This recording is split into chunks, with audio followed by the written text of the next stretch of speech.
What's really poppin', friends? We're watching Kiss Meets the Phantom of the Park. Despite my existence spanning back to 1992, I've only recently gone down the Kiss iceberg, or Kissberg, as I'm sure Paul Stanley would love for it to be known as. The rest is Kiss story. Kissmas, it's like everything is Kiss. So we're going to do a few things different in this SJP the movie. I'm actually going to tell you what the movie is about as we interlace my reactions. I'm going to do my best, okay?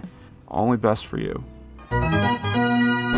Hey everyone, it's Joey from the future. I just wanted to share a vast majority of this video was recorded and produced before the news that the spaceman himself, Ace Frehley, had passed away at the age of 74. As a matter of fact, the video was scheduled to publish 2 weeks in advance in anticipation of the film's anniversary. So I just want to acknowledge that before we continue. Charge! So it's a beautiful Saturday in the park, which is a song not performed by Kiss. And the park manager, Doug, or whatever his name is, he's excited because Kiss will be performing for 3 shows. But his partner, who's the park founder and designer, his name's Devereaux. And the only reason I remember that name is because that's also the name of a street in Philly. And when I was much younger, French isn't my first language, so I would pronounce it as Devereaux. Well, Devereaux isn't happy about it. He's very anti-rock and roll. And he's not happy because they also took down some sort of contraption that he made to promote Kiss. What happened to the Freddy the Fox and the Oliver Walrus exhibit? Who took them down and put up that grotesque Kiss cutout? But what Devereaux doesn't understand is that the park is not doing well financially, so these concerts from Kiss will hopefully bring a big boost in revenue. Devereaux is also in charge of the rides, and he's being told that his rides are malfunctioning, they've had to shut them down, that people are in danger. And he begs for more research and development money, but he ain't getting it. Now, we put a lot of money into your work, and I'm not so sure we're not a little behind the times with all these mechanical monsters and all these cute little cartoon characters that jerk their arms around. That's because you've never really understood my work. Calvin. Okay, Calvin is the other guy's name. I said Doug. Okay. So, Devereaux's big thing is making animatronics like the ones from Chuckle Cheese. Hopefully your child won't have to witness the mascot getting arrested. Play the clip again, please. So, Sam's fiance seemed to forget to mention that he had to go to work. She gets all upset, going as far as to infiltrate Devereaux's secret evil workshop, where we see Devereaux's secret evil plans of building robots, which are obviously just human beings, actors pretending to be robots. Sorry, I should have mentioned there'd be spoilers. And she leaves, and oh my goodness, turns out Sam is now an evil robot. And did you notice the obscure jagged metal from the neck? Calvin and Devereaux go check out the stage for the upcoming Kiss concerts, and Calvin says that he has to let Devereaux go, and it makes sense. He's clearly a threat to the well-being of himself and those around him. I've got the safety of the park to consider. Is this your way of saying I'm crazy, Calvin? Yes, absolutely. Travel, enjoy your life for a change. You've earned the right. There's nothing for me outside this park. Did he stab him? You will regret this day. The day of reckoning will come. By the way, at this point in the movie, we're 25 plus minutes into the movie and still no sign of Kiss aside from the opening credits. Well, I guess Devereaux's keycard still works as he's still able to freely access his secret spooky underground lair, and much to his chagrin, the real stars of the show, Kiss, come out to steal the show. I mean, come on, this movie isn't called Devereaux Meets Kiss. Sam gets sent out to get pictures of Kiss, and his fiance sees him, but Sam at this point is, under complete overlord control or whatever, and Kiss saves the day. You're looking for someone, but it's not Kiss. My fiancé Sam, he was taking pictures of you. Yes, the men of Kiss are taken aback by a woman being interested in someone other than them. He was here. This is ridiculous. Well, that's too bad because the security says that the park is closed, no fiancé for you, you gotta go home. And remember, this was back before you had cell phones. You were just able to ghost your fiancé in the park as you pleased. That's right. Sam is here someplace. So Paul Stanley just happened to know this random NPC's car. So she goes back to Devereaux's because she's convinced that Sam must be there. You know, Sam is his apprentice. Sorry, I didn't mention that earlier. I'm just surprised he just willingly let her in. And since you're so eager to find Sam, here, perhaps I can help you. A security pass. This will allow you to gain access to places that are normally restricted. So she's distraught. She still doesn't have her fiancé, but Kiss does her best to comfort her by serenading to her. Oh, Beth, what can I do? I'm sure she would have appreciated it a lot more had her name not been Melissa. Yes, I was deliberately avoiding the name of that character just to set up that joke. Was it worth it? I think so. Sam goes snooping around in a Kiss pool house and finds the talismans, which gives them superpowers, but there's a impenetrable force of love and farts or something, so no mortal can gain access to them. I don't know. I wouldn't be too concerned about this coming up later. Yes, that's the security pass, by the way, ladies. If you want to be Melissa from Kiss Meets a Fam in the Park this Halloween, there's your costume. Then we get some more campy, evil scientist monologue from Devereaux, who up to this point is slowly but surely racking up loads of criminal charges. And I'm sorry, I just realized I could be more detailed with what exactly makes Devereaux so evil. He's basically been kidnapping civilians under the guise of employment, and that's how Sam's gotten there, or through his master attraction, the Chamber of Thrills, and then sedating them and slicing them open and putting in various wires and gadgetry and such. And also, he's using the photos that Sam took of Kiss to make Duplikiss. Yeah, you like that one? Everything is Kiss. And so now he's releasing his clone Gene Simmons to wreak havoc on the park.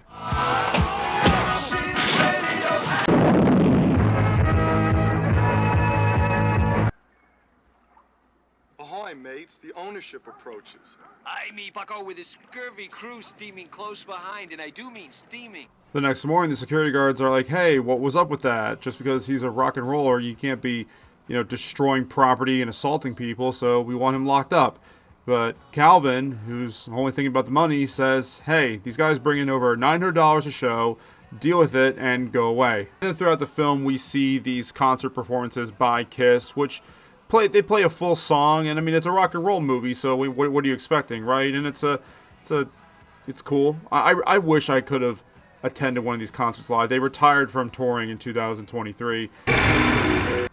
Devereaux, back to him, who he's clearly not enjoying the show, gives Sam the cool, there's a talisman photon cannon. It's like, I don't read that word very often, sorry. So he can get to the talismans.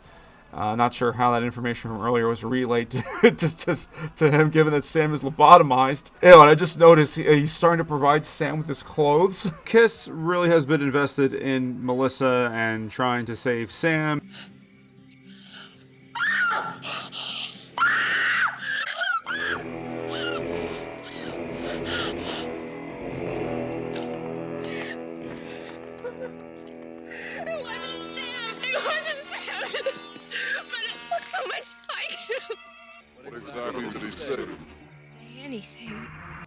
They piece everything together and realize that they have to go after Devereaux. In all seriousness, though, the actor playing Devereaux did a fantastic job considering how tongue-in-cheek this movie is.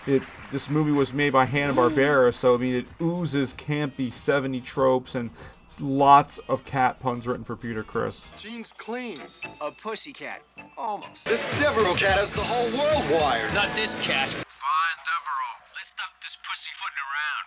Kiss get confronted by a bunch of dog, monkey, goblin robots from Devereaux, and there's a big fight scene. Kiss wins the fight despite causing major structural damage to the roller coaster. I guess that's nothing that maintenance can't slap some glue on and have it running back in the morning. And then find out the cause of all this madness. This is unreal. It's all unreal. Devereaux. Play that one more time. Devereaux. Kiss gets attacked by the Asian History Influence program cast, and Ace Frehley saves them by pointing them in the direction of the nearest hot wing spot. They track down Sam, who is instructed by Daddy Devereaux to lead them into the Chamber of Destruction. Whatever it was called. I don't know why, but this part in particular made me laugh really hard.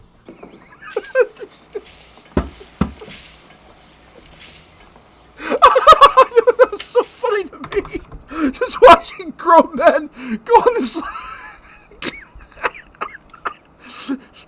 Just imagine watching surveillance of grown men going on this little bridge. What do you call this? The rope net bridge thing.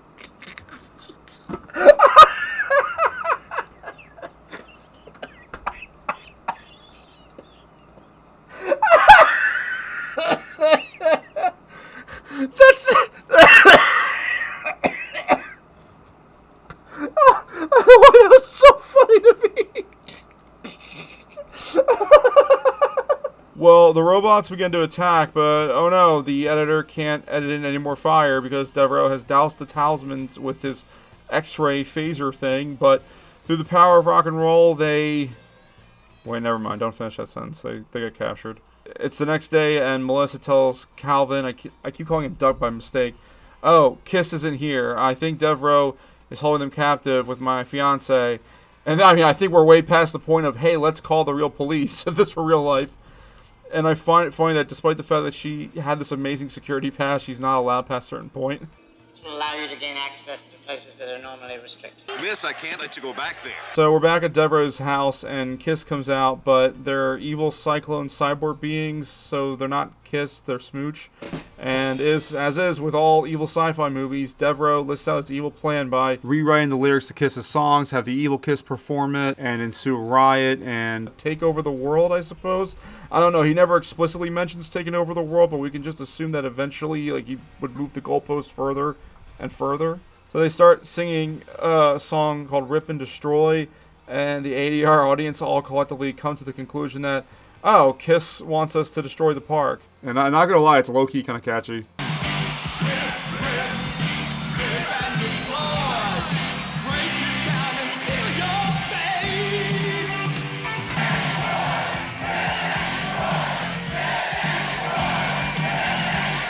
But don't worry, Kiss get the talismans back, because you know we're gonna run out of movie time, boys. So let's hurry up.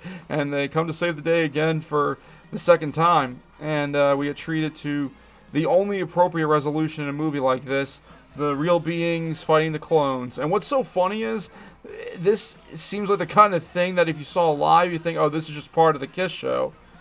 So Kiss beats Smooch, and they start playing my affirmation track. And then, just like that, we're back at Devereaux's. They remove the metal from Sam's neck, and he becomes Sam again. And then Devereaux is dead in a coma. He's managed to age quite rapidly in a short time span. And we cut back to that shot of him from earlier, and roll credits. So wait, was that whole thing just a fantasy that he had? He thought all of that, including the side cut scenes and that short walk that he had? The end of the film, I have no idea what it was about. I have no idea what that movie's about. This is how they should have ended the movie. It actually would have worked. Please, Mr. Devereaux. It's no use, young lady.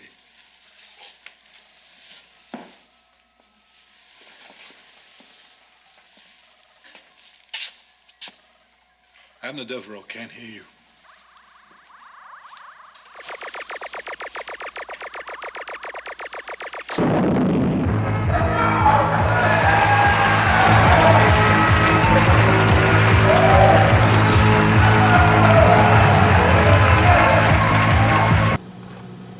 You know, I can't help but notice that the quality of the movie looks tremendously stellar for a 1978 made-for-TV movie. Do you even have the right movie? I bet you don't have the right movie. I'm not watching this guy anymore. Yeah, this might be the 8th time I've had to re-record voiceover script. I bought the movie off some dude from Electronic Bay, and the very legitimate movie came with 2 discs. I popped the first one in, but only captured my commentary due to limitations at the time.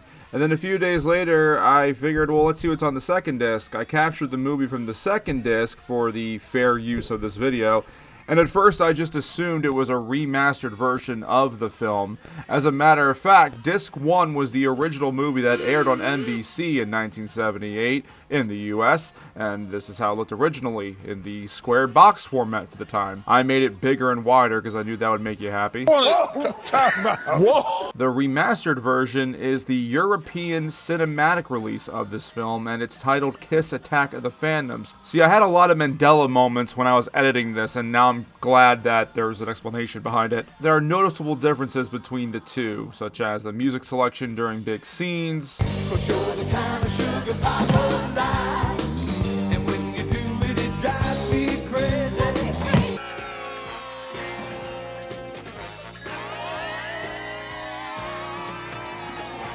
some scenes and jokes are omitted altogether. What's that humming noise? It's a cosmic force field which protects our talisman. What's that humming noise? Beethoven's Fifth. And a key one being the end of the film. In the original TV movie, they just pull out the neck piece of Sam, and there's no cut back to the earlier shot of Devereaux, which makes for a less confusing film in my opinion. I just would have loved to be able to be a human on October 28th, 1978, and blow off all plans with the fellas or ladies because I had to go watch Kiss Meets Phantom at the park. I absolutely would have. This is must-see TV. All in all, this was a fun movie helped to market Kiss. I don't think the movie was bad. I had fun watching it, and that's also because I've enjoyed the music of Kiss. And I know Kiss has seen a lot of variations in their lineup over the years, and the original lineup was not the final lineup, and Kiss is divisive. It seems like people either love them or can't stand them. I think they're awesome. From the music, to the multi-dimensional personas, to the fact that they have merchandise galore. I love the comic book band gimmick. It's very Joey, and the movie is very, sometimes Joey plays the movie, right? If you do some independent research on the film, you'll come across some fun facts that, in fact, make this movie more fun. Peter Criss, the original drummer, yeah, well, his voice was completely dubbed by another actor. It's a little too actory. If I could relive, I would love to be in the 20s and be like a Dillinger or a Babyface Nelson. We don't work with a second act, Devereaux. Besides, Armageddon is a lame group. Ace Frehley's stand-in, his skin complexion is black, and had to be used frequently as allegedly he would just wander off set. The whole thing is shot at Magic Mountain, so basically doubles as a commercial for that. Also a certain soda threw in a lot of money, clearly. Apparently the band members were forbidden to discuss the movie in interviews for many years. You know, hindsight is 20/25, but at the time, I suppose that they felt the movie made them look too playful and non-threatening, which is ironic because I think the playful persona is what made them so great in the end. You didn't have internet and social media back in 1978 for the fans to come out and show love for it. Plus, you know how boomers can't embrace weird, silly, and goofy like we do now. Oh, thank God for the present. That's why it's called The Gift. There's a lot more fun things you can find out about Kiss by visiting your local library, or should I say library. Nice way to end on a strong joke. That'll get people to hit like and subscribe, I'm sure, but... You show us everything you've got. You keep on dancing and the room gets hot. You drive us wild, we'll drive you crazy.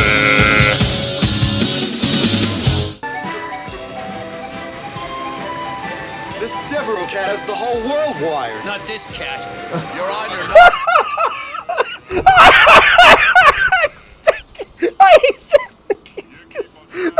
Why was he so serious?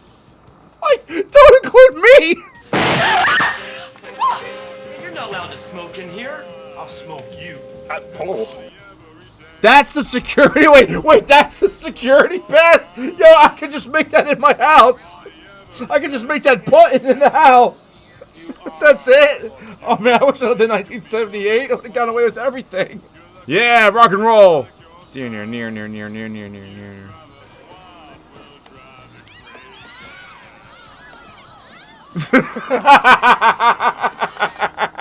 They were just told, all right, now you're gonna walk down these steps and pretend there's a bunch of cheering girls waiting for you. It was so stiff. That was like the perfect name to pick, Devereaux. Oh, okay. All right. casually set a man on fire. Like, no matter what, like, you just set a man on fire. Like, are they still, like, they're not, like, dead. Like, they're just, these are people with just, like, their, like, souls being monitored. So, like, did you just light an innocent person on fire? Like I get it. I get it, they're attacking you, but you just set a dude on fire. I wasn't expecting that. That wasn't on my bingo card for this. Just setting someone on fire. Hey, did you try just unplugging it? Yeah, I did. Just try that. No one thought of that before. What do we waste everybody's time for? That's the end of the movie. Oh, come on. I have more questions than answers. This is the end. What?